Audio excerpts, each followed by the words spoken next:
시작할까요? 네, 하나님의 말씀 느헤미야 13장 23절로 24절. 느헤미야 13장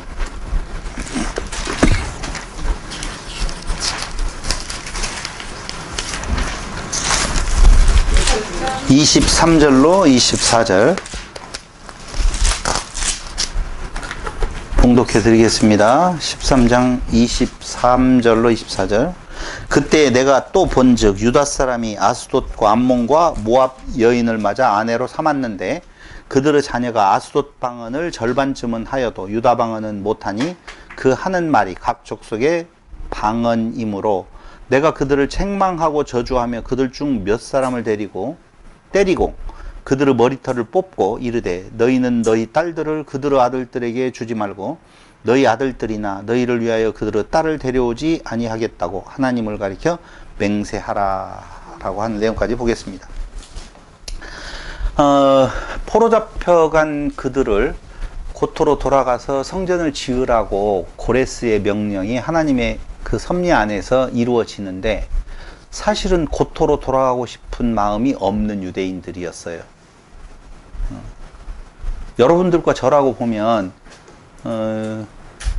일제시대에 나라를 빼앗기고 갔다가 고토로 돌아가라 라고 하면 고토로 돌아가고 싶은 마음이 간절할까요? 아닐까요?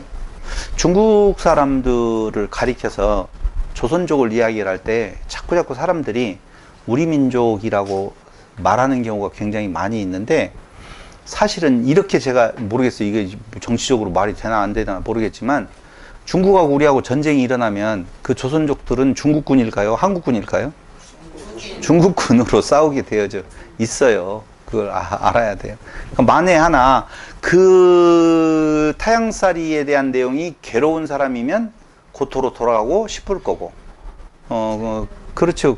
자리 잡고 살아가는 자들이라고 보면 돌아가고 싶지 않을 거예요.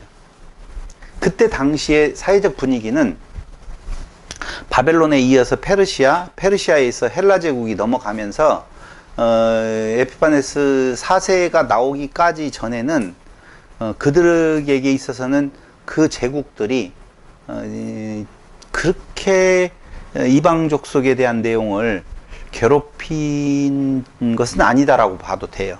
통합정책 뭐 이런 것들로 인하여서 제법 대우를 좀 해줬거든요. 그래서 지난 첫 시간에 이야기했던 것처럼 왕비도 나오기도 하고 뭐 국무총리도 나오기도 하고 뭐 제법 살아가는 데 있어서 불편함이 없는 정도의 삶을 누리고 살았었거든요. 이미 가나안 땅에 있었던 남은 자들이 있었잖아요. 그 남은 자들의 상태는 어땠는가? 방금 읽어드린 느헤미야가 그 내용이에요. 사마리아의 속주에 편입되어서 점진적으로 토착화되어 가고 있었다라고 보셔야 돼요. 그러니까 그들의 정통성, 핏줄의 정통성을 이어가는 것이 아니라 이웃 이방인들과의 결혼도 있어지게 되어지고 뭐 여러 가지로 봤었을 때 고토로 돌아가 봐야 그렇게 고향 같은 생각이 안 들어갈 정도로 그 가나안 땅의 상황도 별로 좋지를 않았었고 두 번째로는 제국에 동화되어서 안정적인 삶을 누리는 유대인들이었었다고 보셔야 돼요. 우리가 너무너무 잘 알고 있는 에스더는 우리가 성경에서 말하고 있는 아하수에로 왕 크세르크세스거든요. 그 왕의 아내가 되어져서 살아갈 정도예요. 그러니 살만하잖아요. 우리 민족의 자손이 왕의 아내로서 왕비로서 살아간다. 그 정도로 대우를 받는 것이고, 그리고 에스더서 3장 8절에 보면 그곳에는 율법이 또 있었어요. 율법을 완전히 못 쓰게 하는 것도 아니고 율법이 에스더서 한번 볼래요? 3장 8절.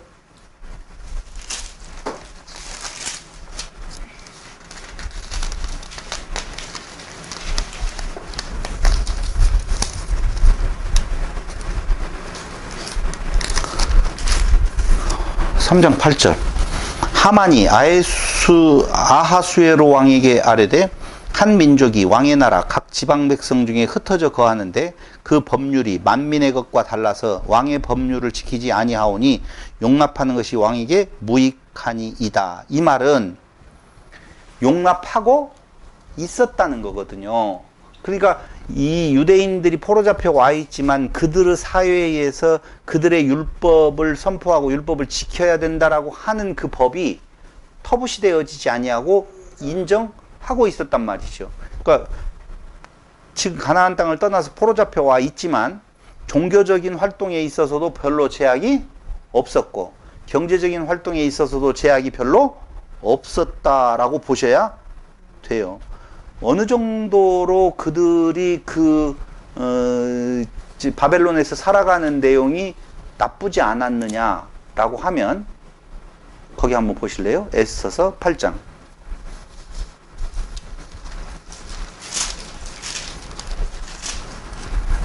에스더서 8장 15절로 17절.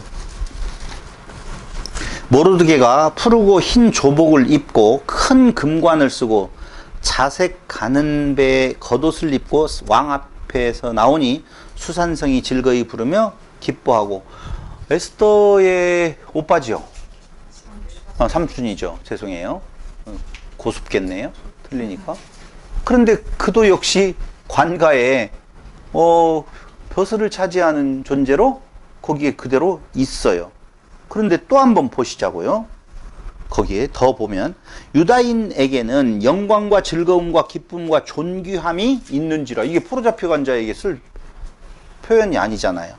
더더군다나 왕의 어명이 이르는 각 지방 각 읍에서 유다인들이 즐기고 기뻐하여 잔치를 베풀고 그날을 명절로 삼으니 본토 백성이 유다인을 두려워하여 유다인 되는 자가 많더라. 유다인 되고자 하는 자가 많대요. 이게 상상이나 갈 일이에요? 말이 안 되는 이야기죠. 이 정도로 대접을 받고 있었기 때문에 그들은 고토로 돌아가라고 하는 말, 페르시아 시대, 아까 바벨론이라고 한 것 같다. 그 시대에 고토로 돌아가고 싶은 마음이 별로 없는 결과가 어떻게 나타나느냐? 약 4, 5만 명 정도만 돌아가게 되어지는 결과를 낳게 되어지더라. 그 말입니다. 여기에서 우리는 하나 봐야 될 성경이 있습니다. 시편 1편을 보시기 바랍니다. 시편 1편. 너무너무 잘 알고 있는 시편 1편입니다. 1편 한번 같이 한번 읽어볼까요? 시작. 복 있는 사람은 악인들의 꾀를 따르지 아니하며 죄인들의 길에 서지 아니하며 오만한 자들의 자리에 앉지 아니하고 오직 여호와의 율법을 즐거워하여 그의 율법을 주야로 묵상하는도다. 그는 시냇가에 심은 나무가 철을 따라, 거기서부터는 제가 할게요. 철을 따라 열매를 맺으며 그 잎사귀가 마르지 아니함 같으니 그가 하는 모든 일이 다 형통하리로다. 악인들은 그렇지 아니하며 오직 바람에 나는 겨와 같도다. 그러므로 악인들은 심판을 견디지 못하며 죄인들이 의인들의 모임에 들지 못하리로다. 무릇 의인들의 길은 여호와께서 인정하시나 악인들의 길은 망하리로다. 언제 쓰여진 것 같아요? 이 시편 1편이 누가 쓰였었죠? 혹시 언론 이야기에서 다윗 뭐 이렇게 이야기하고 솔로몬 대충 잡아가지고 이렇게 이야기하는 사람이 없기를 바라면서 누가 썼죠? 몰라요. 그래서 정답입니다. 언제 쓰여졌죠? 아, 모르는구나. 시편 1편은요 시편의 제일 앞에 놓여져 있어요. 근데 그 시편을 이야기를 할 때 거의 저자를 다윗으로 많이 보잖아요. 근데 다윗의 시도 아니고 그때 처음으로 좋은 시절에 쓰여진 시도 아니고 누가 쓴지는 알 수가 없고 언제 쓰여졌느냐라고 하는 건 학자들은 포로기 이후에 쓰여진 시로 보고 있어요. 포로기 이후에 지금 히브리 노예들의 합창이라고 보셔도 돼요. 그러니까 이미 바벨론의 포로로 잡혀가서 그곳에서 그 강가에 서서 자기의 고향을 생각하면서 엄청나게 울었더라라고 하는 내용을 너무너무 잘 알고 있잖아요.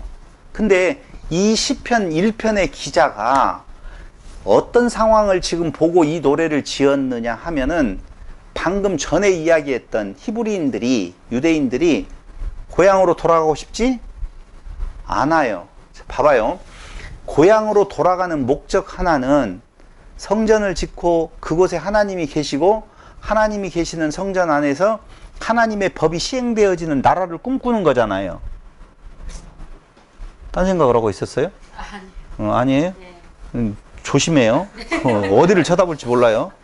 다시 이야기할게요. 고레스를 통하여서 고토로 돌아가라고 하는 목적은 가서 너희가 성전을 지으라는 거잖아요. 성전을 지으면 그곳에는 누가 계셔? 하나님이 계시고 그 성전에는 하나님의 율법이 낭독이 되어질 거 아니에요. 그럼 낭독이 되어지는 그 율법은 이웃사랑, 하나님 사랑이잖아요. 그렇죠? 돌아가고 싶지 않아요. 않아요. 그럼 어떤 현상이 일어날까요? 다른 거 다 빼고 한 가지만 이야기하라면 왜 안 돌아가죠? 자기 사랑 때문에 안 돌아가요. 자기 사랑이잖아요. 나 여기서 지금 만족이다 그 말이에요. 민족이고 뭐고 다 필요 없고 하나님이고 뭐고 다 필요 없고 나 지금 이 생활이 만족스럽다. 이웃을 위하여서는 돌아가야 된다니까요. 민족 전체를 위하여서는 돌아가야 되는데 난 돌아가고 싶지 않다는 말은 자기 사랑에 빠져 있다는 거예요. 지금 상황에서. 그 장면을 보고 시편 기자가 1편 기자가 노래하는 거예요. 그게 시편 1편이에요. 복 있는 사람은 악인들의 꾀를 따르지 아니하며 죄인들의 길에 서지 아니하며 벌써 오지요 이제. 이 말이 무슨 말인지. 그래도 안 온다면 조금 더 설명을 할게요. 오만한 자들의 자리에 앉지 아니하고 오직 여호와의 율법을 즐거워하여 그의 율법을 주야로 묵상하는도다. 율법을 묵상하면 나타나는 현상이 뭘까요, 임 집사님? 나는 임 집사님이 정말 좋은 것은 바로 나와요. 그냥 망설임이 없어요. 뭐 좀 생각을 해보고 이렇게 시간을 안 까먹는다니까. 모르는 건 바로 몰라요. 이렇게 나와서 좋아요. 내가 시간을 까먹네. 여러분, 율법을 주야로 묵상하고 율법을 즐거워한다라고 하는 말은 그 율법이 갖는 의미가 하나님 사랑, 이웃 사랑이라고요. 근데 그것이 깨어져 버린 포로 잡혀간 시대의 그 모습을 너무 안타까워서 그걸 노래하는 거예요. 노래로 표현하는 거라니까요. 그 안타까운 심정을. 이게 지금 기쁘고 즐거워서 하나님을 찬양하는 개념이 아니라 슬프고 너무너무 슬픈 상황에서 이런 상황이었으면 좋겠다라고 하는 내용을 지금 노래하는 것이 시편 1편에 대한 내용이라고요. 그것을 제일 앞에다가 턱 갖다 놓았잖아요. 그럼 하나님의 찬양, 하나님 사랑, 이웃 사랑이라고 하는 것은 이스라엘 민족에게 주어진, 교회에게 주어진 하나님의 절대적인 명령이에요. 근데 그 명령을 사람으로서는 할 수가 없다는 것을 여실히 보여주고 있는 내용. 그걸 가능하게 하는 것은 오직 참성전 안에서 시행되어질 그 사랑. 그것이 율법을 주야로 묵상하는 모습이라고 말해요. 그러면 이 모습에 딱 합당한 자는 한 분밖에 없어요. 누구예요? 예수 그리스도밖에는 주야로 율법을 묵상하며 그 율법이 뜻하고 있는 이웃사랑에 대한 모습이 나타나고 있는 모습이 예수 안에서만 있는 것이다. 이렇게 보시면 돼요. 그러니까 돌아가기 싫어해요. 결론적으로 말을 하면 점진적으로 세속화되어져 가는 유대인들은 결국 유대인 되고자 하는 그들의 그 모습 속에서 우리는 알 수 있는 것은 기득권으로서 이곳에 그냥 있으면 좋겠다라고 하는 거예요. 우리는 안 그래요? 우리는? 아니, 한번 생각을 해보자고요. 우리가 이 정도면 됐다라고 시작할 때에 돌아가고 싶어요? 안 돌아가고 싶거든요. 그러니까 지금 열심히 신앙생활을 한다라고 이야기하는 모습들을 보면 내 삶이 피곤하고 힘들고 괴로울 때에 하나님 도대체 어떡하란 말이에요? 라고 돌아가는 경우가 좀 많지. 먹고 살만하고 이 정도면 됐다 하고 남이 인정을 하고 그러면 바빠. 이때 한마디를 해야지. 예배당에 많이 오는데 바쁘잖아요. 먹고 살만하고 돈 있고 나가고 싶고 그러면은 그날 좀 꼭 교회 나와야만이 하나님 받으시는 거 다 그러면서 놀러 가는 것이 더 좋잖아요. 봐봐요. 내가 깜짝 놀랐어요 이번에.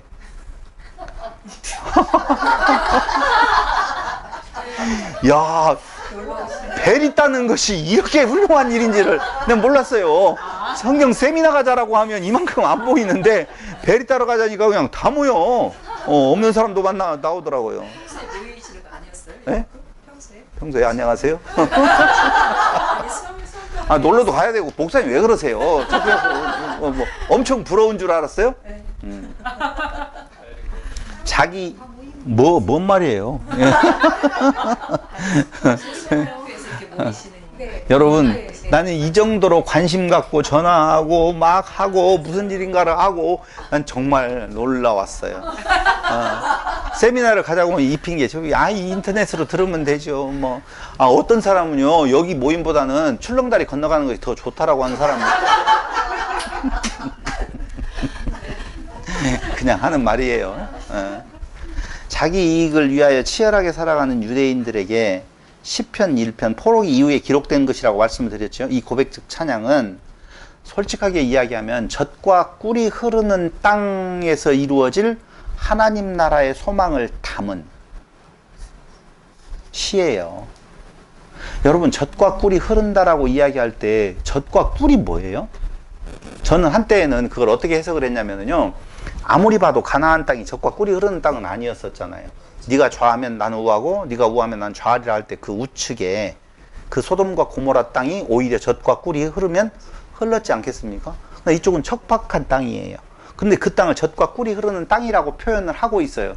그래서 처음에 해석을 할 때는 뭐라고 했냐면은 그곳은 산악지대라 꽃이 많고 그러잖아요. 그래서 벌들이 많고 그래서 거기 산악지역에서 방목을 하고 있는 염소떼, 양떼를 통하여서 꿀즙도 나오고 꿀도 많이 나온다. 그런 의미로 젖과 꿀이 흐르는 땅이라고 제가 많이 설명을 그렇게 했죠, 목사님. 죄송해요.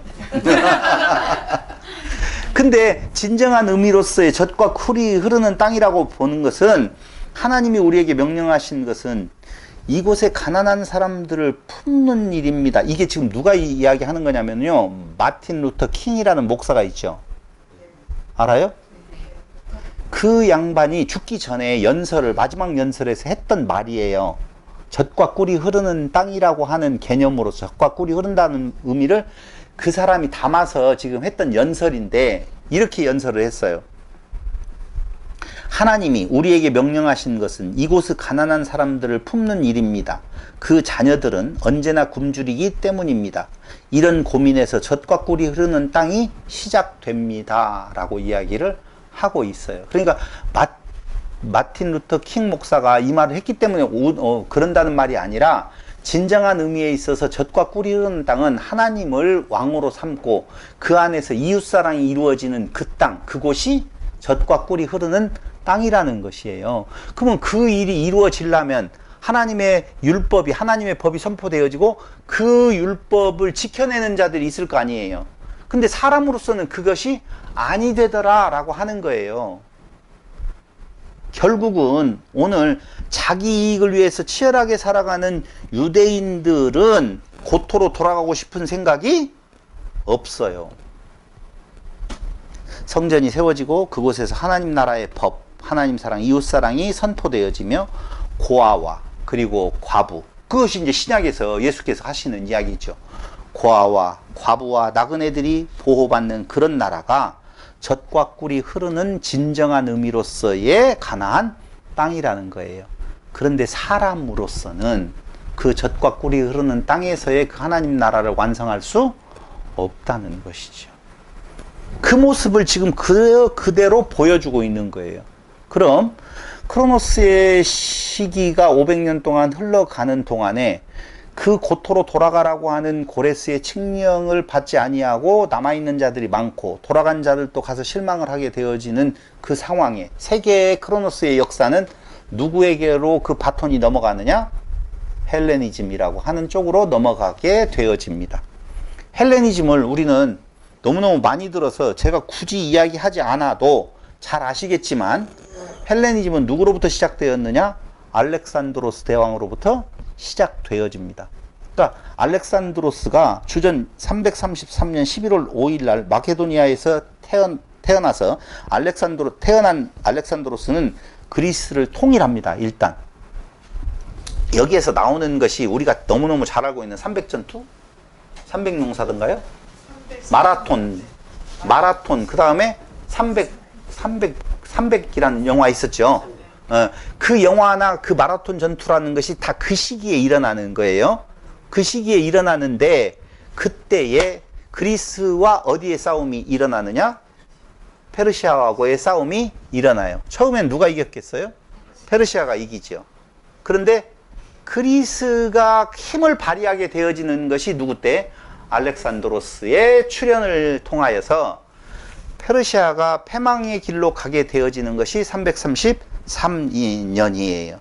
이수스 전투, 아나톨리아 남부에 있는 지금으로 말하면 튀르키예거든요. 터키 지역에서 전투가 일어나게 되어지는데 그 이수스에서 페르시아의 다리우스 3세를 물리치고 세계의 정복자로 드디어 우리가 알고 있는 알렉산더 대왕은 등장하게 되어집니다.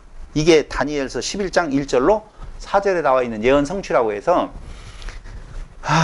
그 알렉산더가 당연히 항상 어느 지역을 정복한 자는 그 이웃 지역을 넘보게 되어져 있거든요. 근데 그가 이제 가나안 땅에 가서 유대 지역을 지나는데 별로 거기는 안 해쳤다고 그러잖아요. 왜 그랬다고 그래요? 다니엘서 예언 때문에 자기에 대한 내용이 거기에 예언되어진 걸 보고 좋은 의미로 후대하게 된, 여기에서는 그 이야기를 하려고 하는 것은 아닙니다. 세계사에 대한 내용으로 다 간다라고 보면 뭐 시간을 더 많은 준비를 해야 되지만 그 내용이 아니라 지금 500년 제2 성전기가 어떻게 흘러가서 결국은 예수 그리스도에게로 포커싱이 되어져서 이루어지는 건가에 대한 이야기를 하려고 하는 건데, 그런데 그 알렉산드로스가 죽고 난 뒤에 성경의 예언대로 그의 나라는 몇으로 나누어져요? 넷으로 나누어집니다. 그리스와 마게도니아 지역을 카산드로스가 통치하게 되어지고, 트라키아와 소아시아 지역을 리시마코스가 통치하게 되어지고, 페르시아와 메소포타미아 시리아 지역을 셀레우코스가 통치하게 되어지고, 마지막 이집트와 팔레스타인 지역을 프톨레마이오스가 통치하게 되어집니다. 그런데 이스라엘만을 두고 그 역사의 흔적을 따라가 보면 어떻게 되어져 있냐? 586년 BC죠. 바벨론이 지배합니다. 유다가 패망을 하게 되어지죠. 그 다음에 539년에 페르시아가 지배합니다. 그 다음에는 333년에 알렉산드로스가 지배하게 되어지고, 301년에는 프톨레마이오스의 지배 아래 들어갑니다. 4개 나라 중에서 이집트를 지배하고 있는 프톨레마이오스가 팔레스타인 지역을 다 점령하게 되어지고 그 지배 아래 놓여지게 됩니다. 마지막으로 지배 아래 놓여지는 것이 셀레우코스의 지배 아래 놓여지는 것이 주전 200년 때입니다.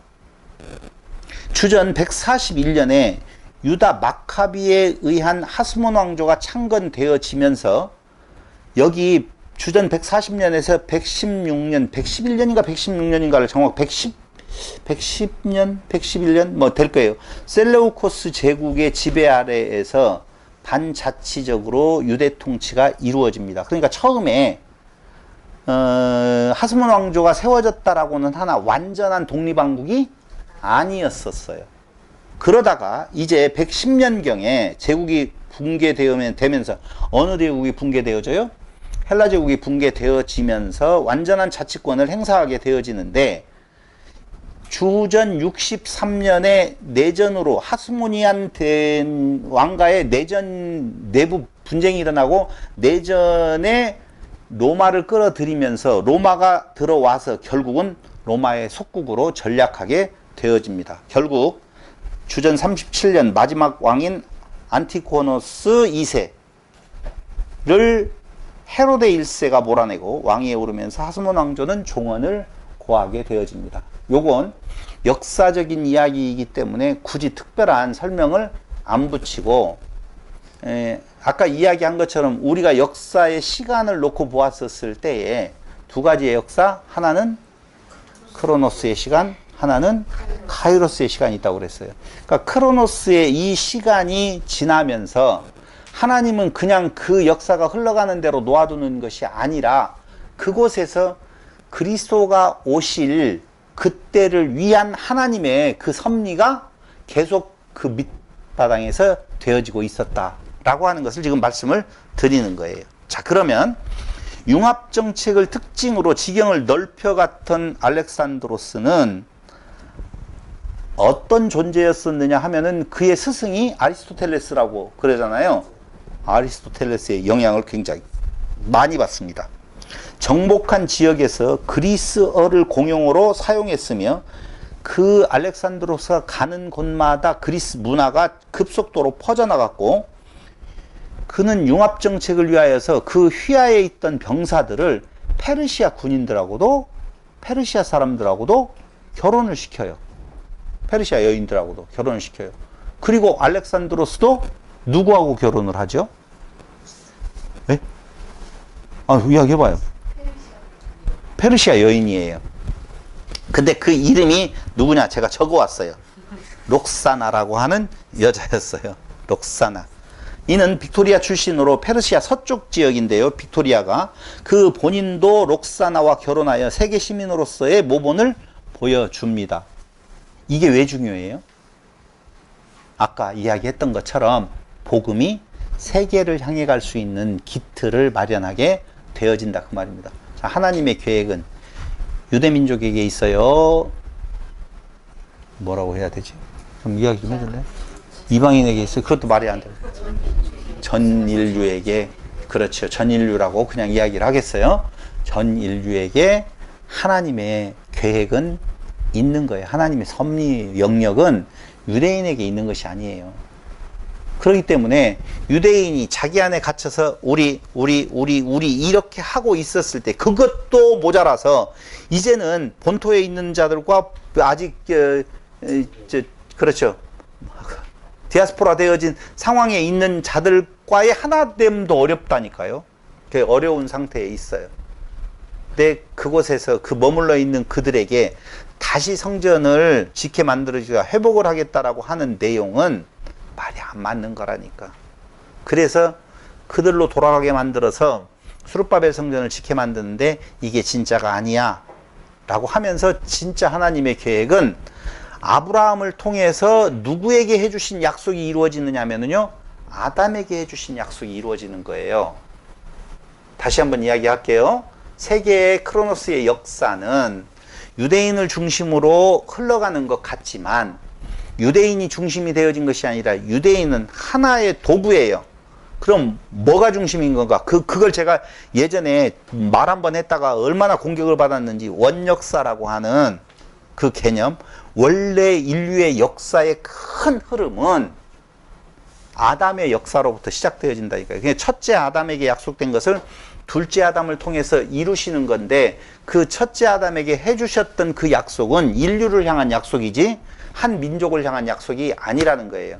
근데 그 아담에게 해주신 약속이 이루어질 자가 어떻게 오는 건가? 바로 유대인, 바로 아브라함의 씨를 통하여서 그 일이 이루어질 자를 하나님께서 보내시겠다 라고 하는 그 민족의 약속이 아브라함 약속, 이스라엘이라고 하는 존재지 이스라엘이 특별해서 아니라니까요. 만약에 특별하다라고 보면은 그들을 그 패배자의 자리에서 거할 곳이 마땅치가 않아서 이주를 해야 될, 누굴 말했어요 저거?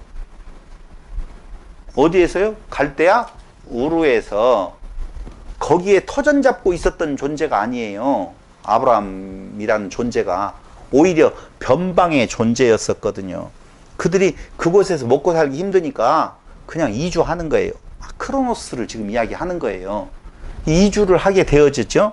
근데 그들이 뭐 굉장한 존재가 아니라서 거기에 가서 각시 팔아먹고 다 팔아먹는 이런 못된 자들, 그곳에 약속된 땅인데도 불구하고 조금 어려움이 오니까 애굽으로 내려가 버리고 막 그러는 존재들이에요. 그래서 볼품없는 자들을 들어 쓰신 이유는 내가 잘나서가 아니다라고 하는 것을 보여주고 있는 거라고요.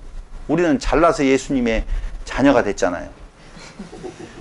아닌가요? 잘못했어요? 아니, 잘나지 않았는데 하나님의 자녀가 돼서 이렇게 잘생기게 됐잖아요. 그건 아멘? 아멘이에요. 그 하나님의 자녀로서의 잘생김을 이야기를 하는 것이지 뭐가 잘났다고 잘생겨서 죄송한 이은재입니다 하면 막 교만하다라고 이야기를 하고 있어요. 잘생겨서 죄송합니다. 네. 잘생겨서 죄송합니다. 하나님의 자녀로서의 대한 내용은 하나님의 자녀이기 때문에 잘생긴 것이지 너 잘난머니 있어서 하나님의 자녀로 삼아주신 거 아니라, 그래서 소망이 있다라고 제가 몇 번이고 지금 창세기를 강론하면서 말씀을 드리잖아요. 그래서 기분 나쁜 사람은 어쩔 수가 없어. 그건 제가 어떻게 할 수가 없는데요. 결국은 알렉산드로스 별거 오래 살지도 않았어요. 잠깐 있다가 사라져 버렸어요. 근데 그가 열어놓은 세계는요, 짧은 생애인데도 불구하고 하나님의 크로노스가 아니라 카이로스의 시간의 뜻을 이루려고 하는 중요한 소재로 도구로 삼아서 잠깐 있다가 그는 세상을 떠버리고 말더라. 그래서 다니엘서의 영향으로 유대인들을 후대했고, 요세푸스가 그렇게 말을 해요. 뭐라고 이야기하냐면요, 유대 사회는 알렉산드로스 제국으로 빠르게 편입되었고 그리스 언어, 그리스 문화가 확산되어졌으며 그리스도의 군대에 자원해서 지원하는 자들도 있을 정도로, 누가? 유대인들이. 그렇게 세계는 어떤 의미로 로마가 세계로 통한다라고 하지만 그 길을 열어준 것이 바로 알렉산드로스의 무슨 문화? 헬라 문화라고 하는, 헬레니즘이라고 하는 것이 그러한 영향력을 끼쳐서 결국은 로마는 문화가 자기 것이 없어요. 로마 신화가 있잖아요. 그리스 신화에 대한 내용이 뺏겨진 것이 로마 신화지, 로마 신화라고 하는 내용이 따로 있는 거 아니라고요. 그러니까 그 그리스 문화라고 하는 헬레니즘의 그 융성이 결국은 알렉산드로스에 의해서 되어지는 것을 가져오지만, 그것은 로마를 그렇게 크게 만들려고 하는 근본적인 뜻이 거기에 있지 아니하고 바로 거기를 통해서 아담에게 약속해 주신 하나님의 나라의 복음이 확산되어져 가는 길을 여시는 그 일을 500년 동안에 하나님은 착실하게 그 일을 이루어 가셨다라고 하는 것입니다. 그렇다면 그 헬레니즘 시기의 유대의 상황은 도대체 어떤 상황이 있었는가라고 하는 거예요. 자, 보세요. 초기에는요, 셀레우코스 왕조와 프톨레마이오스 왕조의 치열한 주도권 다툼이 있어요. 초기에는 누가 더 주도권을 잡았느냐? 프톨레마이오스의 왕조가 가나안 땅이 있는 팔레스타인을 지배합니다. 근데 후기에 BC 약 200년, 그때가 6월인데요. 파네이온 전투에서 셀레우코스로 넘어갑니다. 그걸 시리아 전쟁의 5차라고 봐요. 그러니까 5차까지 시리아 전쟁이 있을 정도로, 그 정도로 치열한 전투가 어디를 중심으로 있었느냐? 팔레스타인 땅을 중심으로 그곳에서 싸움이 이루어지고 있었다는 것이죠. 5차례의 전쟁이 치러지는 시기에는 유대 사회는 큰 영향이 있었을까요? 없었을까요? 없었어요. 어떻게 알았어요? 전쟁이 거기를 중심으로 이루어지는데도 불구하고 유대 사회는 별로 못 느껴요. 왜요? 여러분, 대통령은 이재명이 좋아요? 윤석열이 좋아요? 말하지 마요. 나라는 일본이 지배해야 돼요? 대한민국이 지배해야 돼요? 말하지 마요. 지금 그 정치적인 이야기 하려고 하는 것이 아니에요. 누구 대통령을 이야기하고 어느 나라가 어느 나라를 지배한다라고 하더라도 그것에서 영향을 받는 자들은 위에 사람들이에요. 위정자들, 상류계층에 있는 사람들이지, 하류계층에 있고 못 먹고 못 사는 사람들의 관심은 딱 하나밖에 없어요. 누가 지배해도 좋으니까 먹고 살게만 해줘, 그 말이거든요. 그런데 그 5차례의 시리아 전쟁이 있으면서 별로 유대의 일반 백성들에게는 영향력이 별로 없어요. 만약에 그대로 갔다라고 보면 아무 일이 일어나지 않았을 거예요. 근데 아무 일이 일어나요. 그 아무 일이 일어나게 되어진 계기가 바로 뭐냐라고 하면은 누구요? 필리프스 왕이 유대인을 핍박하는 바로 우리가 너무너무 잘 알고 있는 안티오쿠스 4세 에피파네스예요. 그 왕이 등장하면서 그동안의 친유대 정책으로 일관했던 셀레우코스나 프톨레마이오스의 왕조의 사조가 바뀌어져 버려요. 이게 왜 중요할까요? 에피파네스의 등장이 왜 제가 말하고 있는 카이로스를 이루어가는 데 있어서 중요하느냐 이거예요. 이게 그렇죠. 지금 여러분들이 관심이 가졌던 바로 에세네파, 바리새파, 사두개파의 존재의 등장이 여기로부터 시작되어지는 거거든요. 그러니까 정치에 가까이 가는 존재들이 있었고, 정치를 멀리 떨어져서 가는 존재들이 있었고, 여기에서 나누어지는 그 파가 결국은 예수님이 오셔서 예수님이 이 땅 위에서 복음을 선포할 때 아주 중요한 역할을 하고 있는 존재들로 드러나게 되어지더라, 그 말입니다. 그래서 BC 175년 안티오쿠스 4세 에피파네스가 즉위하면서 유대 사회에 헬레니즘을 강요하게 되어집니다. 그것으로 인하여서 소요가 발생하게 되어지지요. 그래서 BC 301년부터 200년까지 파네이온 전투까지죠. 프톨레마이오스 왕가가 거의 어디를요? 팔레스타인 땅을 지배하게 되어지는데 그 여정을 쭉 보면은요. 프톨레마이오스 1세 소테르는요. 323년부터 283년까지 팔레스타인 지역을 점령 일단 하게 되어집니다. 두 번째로 프톨레마이오스 2세가 283년부터 246년을 그 유대 땅을 지배를 하게 되어지는데 이때에 큰 일이 벌어져요. 프톨레마이오스 몇 세? 2세 때. 그것이 몇 년도냐면은 283년부터 BC입니다. 주전. 283년부터 246년 사이에 무슨 일이 벌어질까요? 컨닝 하시고. 마카비 혁명이 아니라 이때 바로 70인역이 탄생하게 되어집니다. 그러니까 상당히 무슨 시기에 되어진 거예요? 평화의 시기. 별로 고통이 없는 시기. 핍박이 없는 시기에 그때는요. 자, 수르바벨 성전이 지어졌잖아요. 예루살렘 수르바벨 성전이 지어지거든요. 성전은 하나밖에 없잖아요. 각지에 흩어져 있는 아직 돌아오지 않는 각 지역에 있는 디아스포라 된 그 자들이 모일 수 있는 장소가 없잖아요. 그때 생겨난 것이 뭐예요? 네? 회당이에요. 회당. 회당이 지어지고 성전과 회당에서 율법이 낭독이 되어지거든요.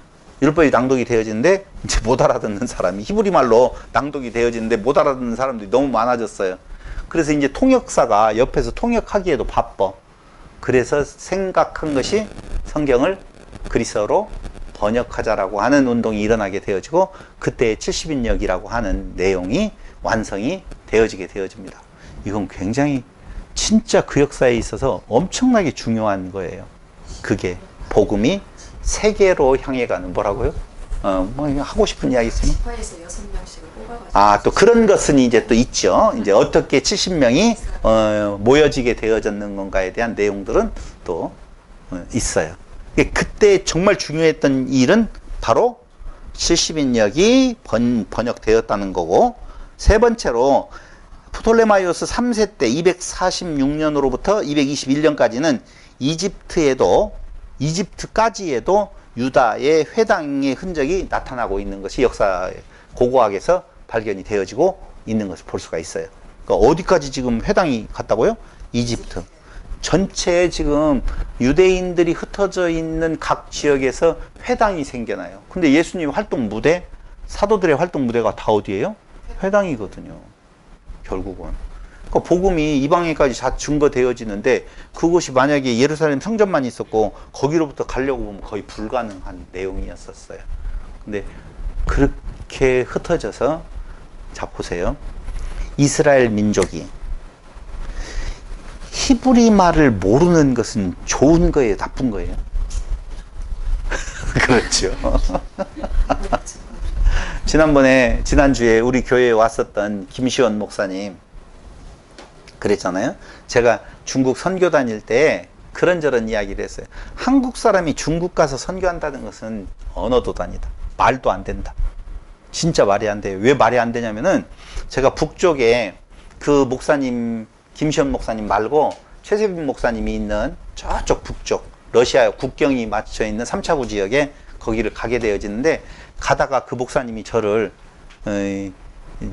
영안 공항에서 저를 태우고 그쪽으로 가는 중에 휴게소 같지 않는 휴게소가 하나 있어요. 거기 가가지고 이제 뭐 좀 살려고 갔어요. 근데 이제 내가 목사님 옆에서 뭐라고 하니까 그 여자분이 뭐라고 이야기 목사님한테 이분 남방에서 왔냐고. 중국 남방 사람이냐고. 나는 한국말을 하는데 그 사람은 남방말인 줄로 알고 이 사람 중국 남방 사람이냐고. 그 정도로 중국은요 넓어서 북방 사람이 남방 사람에 못 알아듣는다니까요. 그런데 한국 사람이 중국말 니하오 와이니 뭐 이거 좀 알았다고 해서 가서 말을 전한다. 못 듣겠죠 일단. 2번 제가 강론을 하면 우리 우영주 성도님도 오늘 제가 이야기하는 거하고 어쩌다가 잘 안 맞아가지고 이게 그런 거냐고 이렇게 덤비는데, 아니 그 통역하는 사람이 그 신학적인 내용을 알고 그 신학적인 내용을 다대로 받아가지고 그걸 다시 중국말로 그 뜻을 그대로 전달해가지고 그 사람한테 전하면 제대로 가겠냐고요. 말 돼야 안 돼요? 말도 안 돼요. 네? 말을 하려면 이거 띄고 말을 해야지. 이거 되겠어요? 근데 저는 그때 무슨 생각을 했었냐면은, 예, 이게 빗나간 이야기지만 그때 당시에 중국에 가서 한국 사람이 선교하는 거 말이 안 된다. 그럼 어떻게 해야 된다? 조선족들을 한국에 불러들여서 제대로 말씀을 깨닫게 해서 그 조선족들 중에서도요, 한족 선교가 가능한 목사가 있고 한족 선교가 불가능한 목사가 있더라고요. 그러니까 한족들만이 쓰는 있어요, 그 말이. 그냥 조선족이 그냥 거기에 살았고 중국말 하니까 다 되는 줄 알고 있지만 안 된대요. 그러니까 신학을 이야기를 할 때에 나는 중국 사람이었었잖아요. 아니 내가 말고 그 사람이 중국에서 살았던 중국 사람인데도 불구하고 한족들을 대상으로 말을 하려고 하면 그 의미와 뜻을 전달하기가 너무 어렵다는 거예요. 근데 거기까지 교육이 된 조선족 목사가 있대요. 그게 김현 목사라고 상해에 있었던 분이거든요. 제가 그분들하고 같이 저쪽 미얀마 국경마을까지 선교하러 가면서 그분들하고 하는 이야기를 들어보니까 그게 가능한 목사가 있다네. 그럼 저는 무슨 이야기를 했느냐, 그런 목사님들이 신장이나 저쪽 어디예요? 중국 서부 쪽에 있는 저 탄 쪽에 있는 국경을 맞대고 있는 거기에 있는 목사님들을 또 교육시켜서 그분들이 탄 쪽으로 선교를 한다라고 보면 언어의 장벽들을 넘어갈 수 있을 거 아니냐라고 하는 생각을 했던 것이거든요. 왜 갑자기? 목사님, 예. 목사님 한국 사람, 저 한국 사람인데 역사만 몰라도 저 몰라요. 못 알아요. 가 지금 있거든요. 맞아요. 그래서 지금 그냥 그 자체로 말씀하시는 걸 그냥 이렇게 예. 들으면서 예. 그 자체에서 예. 조금 이렇게 들었던 말씀하고 예. 성경 조금 본 걸 인용해서 그냥 알아듣는 거지. 예. 목사님 지금 말씀하신 전체는 예. 제가 못 알아. 그래서 어려워요, 사실은. 그래서 결국은 어떤 나라의 사람이 다른 나라에 가 선교를 한다는 것은 거의 불가능한 일이다. 의미 전달이 진짜 안 된다. 그러니까 뭔만 해요? 할렐루야 아멘 돈 주면 아멘 할렐루야, 이 정도 하면 선교가 됐다, 이렇게 생각하는 경우가 너무 많아가지고, 진짜 의미 전달이라고 하는 것은 언어의 통일성이거든요. 말, 글, 어리거든요. 그러니까 말과 글이 한 얼로 통일되어질 때 제대로 된 메시지가 전달이 되어지거든요. 근데 이때 그리스어가 세계의 공통어가 안 됐다라고 보면, 오늘 이스라엘 백성들이 디아스포라 되어져서 각지에 흩어져 가지고 그 나라 말로 동화되어지지 않았다라고 보면, 그 예수께서 오셔서 그 복음이 전파되어지는 것에는 그 카이로스의 그 시간을 위하여서 하나님은 크로노스의 이스라엘 역사를 그렇게 섭리하셨다라고 저는 생각을 하는 거거든요. 그러니까 우리에게 있어서 500년 기간 동안에, 짧은 기간일지 몰라도 여기 지금 70인역이 번역되어진 내용이라든가 그 다음에 유대 해당이 있었다라든가 이런 내용들은 중간중간에 짧게 있었던 크로노스의 시간들이거든요. 그것들이 다 조여지면은 하나의 하나님의 뜻이 완성되어지는, 하나님의 카이로스를 이루는 그런 결과를 가져오게 되어져서, 하나님은 500년 동안 침묵하고 계셨던 것이 아니라 하나님은 더 많은 일들을 행하고 계셨다라고 하는 것을 지금 말씀을 드리는 거예요. 그러면서 네 번째로는 프톨레마이오스 4세 때인데 팔레스타인 지배권이 셀레우코스 왕조로 넘어가기 시작하게 되어지고, 마지막 프톨레마이오스 5세 때에 드디어 팔레스타인 지배권을 완전히 셀레우코스에게 넘겨주는 결과를 가져오게 됩니다.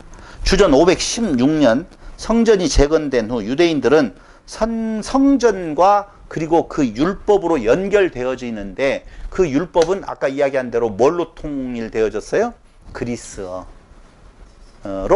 통일이 되어져서 쉽게 말씀이 증거되어지고 선포되어질 수 있는 내용이 되어졌다. 근데 그때 중요한 것은 바로 무엇이었어요? 회당이 생겨나는 경우도 있다. 그 시기에 다 되어진 거예요.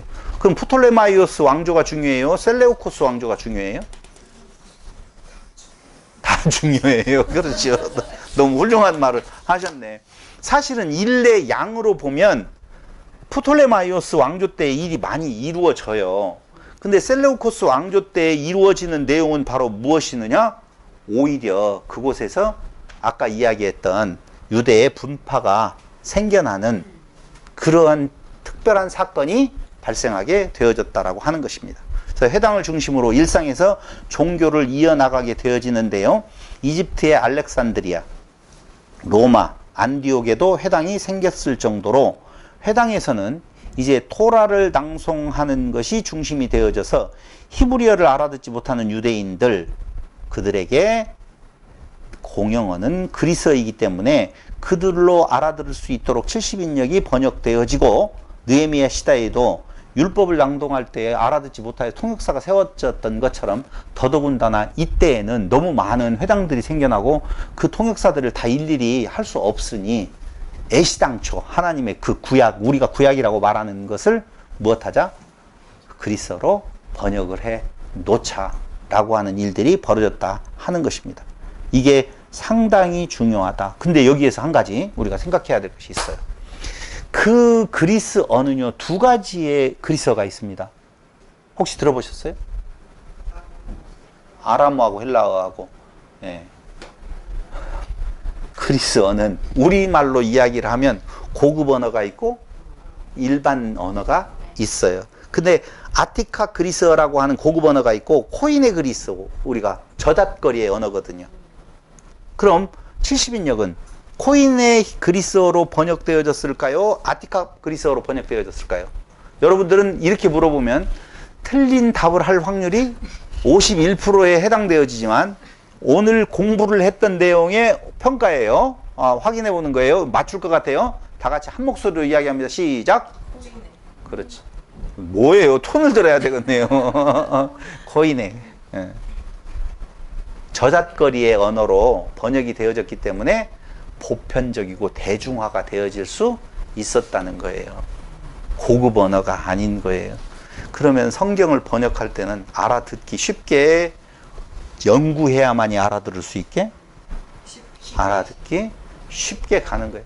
하나님의 말씀은요, 어렵게 선포되어지는 것이 아니라 쉽게. 그러니까 성스러운 성경이라고 이야기를 하잖아요. 성스러운 성경이 상스러운 저잣거리의 언어로 번역되어졌다라고 하는 내용이 하나님께서 하시는 아주 중요한 일이셨다라고 생각을 합니다. 이것이 세계인들에게 하나님의 말씀이 전해지는 계기가 되어졌다. 이걸 저는 무슨 역사로 보느냐? 카이로스의 역사로 보고 있다는 것입니다. 그럼 다음 시간에는 무엇을 할 것인 건가? 여기로부터 시작되어지는, 다시 이야기하면 안티오쿠스 4세 에피파네스에 의해서 어떻게 유대사회는 혼돈과 혼란이 임하게 되어지고 거기로부터 되어지는 여러 가지에 나타난 현상 중에 이스라엘의 분파, 유대의 분파가 어떻게 형성되어지고 그게 그리스도 오기까지에 미치는 영향과 성경에서, 신약 성경에서 나오고 있는 여러 가지의 문제들을 그 시기를 모르면 해석하기가 조금 애매한 부분들이 있어요. 그 내용은 다음 주에 말씀을 드리기로 하고 오늘 말씀은 여기까지 마치도록 하겠습니다. 질문 있으면 받겠습니다.